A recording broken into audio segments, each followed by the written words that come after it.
रामायण में मर्यादा पुरुषोत्तम भगवान श्रीराम से जुड़े कई किस्से कहानियां पढ़ने व सुनने को मिलते हैं।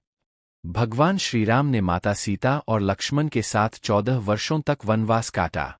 वनवास के दौरान जब रावण ने सीता का अपहरण कर लिया था, तब प्रभु श्रीराम उनकी खोज में लगे थे।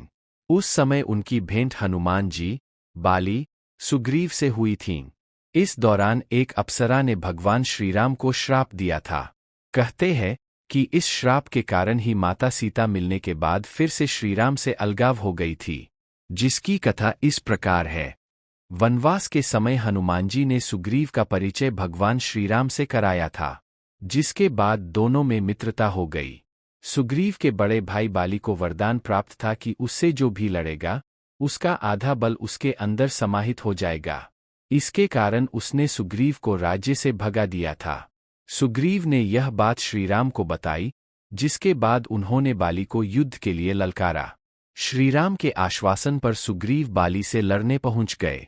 उधर बाली भी युद्ध के लिए आ पहुंचा। दोनों के बीच गदा युद्ध शुरू हो गया। इसी बीच श्रीराम ने बाली पर बाण छोड़ दिया, जिससे उसकी मृत्यु हो गई।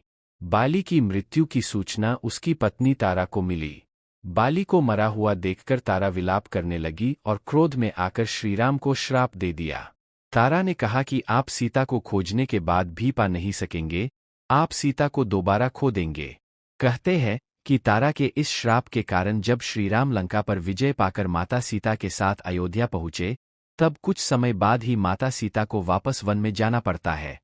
वहां वह महर्षि वाल्मीकि के आश्रम में जीवन व्यतीत करती है।